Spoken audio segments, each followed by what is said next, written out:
আজকে 17 ফেব্রুয়ারি সন্ধ্যা 7টা 2025। আমি বসে বসে প্ল্যান করতেছি যে আমাদের অফিসের এসি কি ধরনের হইতে পারে।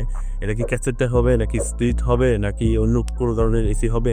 সো এই ধরনের সকল কোটেশন আমি নিচ্ছি। আমি বিভিন্ন ডিলারদের নাম্বার খুঁজে খুঁজে অনলাইন থেকে ফোন দিচ্ছি, সব থেকে বেস্ট কোটেশন কোথা থেকে পাওয়া যায় সেটা প্ল্যান করতেছি। যারা হচ্ছে দেখলাম যে নর্মাল ডিলার যারা মেইন সাপ্লায়ার তাদের থেকে কম দামে দিতে পারছে এসি গুলা।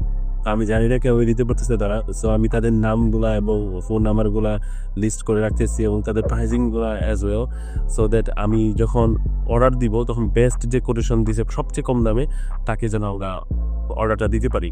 তা আমাদের প্ল্যান হচ্ছে যে আমরা 3টা 2 টোন এসি লাগাবো, ক্যাসেট টাইপ আমাদের ওপেন স্পেসের জন্য, যেখানে হচ্ছে ইনশাল্লাহ আমাদের 24 থেকে 30 জন ডিজাইনার করবে শুধু ইনশাল্লাহ। আর আমাদের সেলসের জন্য হচ্ছে আমরা টু টন একটা স্প্লিট এসি লাগাবো ইনশাল্লাহ। আর আমার রুমের জন্য হচ্ছে অলরেডি একটা 1.5 টন স্প্লিট এসি আছে ওয়ালটনের, ওইটা আমরা পেয়ে যাবো ইনশাল্লাহ। আর এইচআর এবং ওয়েটিং জোনের জন্য হয়তো আমরা ইনশাল্লাহ 2 টন আর একটা স্প্লিট এসি লাগাবো ইনশাল্লাহ। সো মোটামুটি ভালো ধরনের এসি অ্যামাউন্ট আমাদের লাগবে। আমাদের শুধু একটা আছে, বাকি হচ্ছে 4 থেকে 5টা আমাদের কিনতে হবে। সো এই কারণে এসির জন্য বেস্ট কোটেশন বেছে নেওয়াটা আমাদের জন্য খুবই খুবই গুরুত্বপূর্ণ। কারণ কিছু কিছু শপে 5,000 টাকা যদি কম পাই আমরা, তো 5টা এসিতে 25,000 টাকা। এই কারণে আমি খুঁজতেছি, দোয়া করেন। আসসালামু আলাইকুম।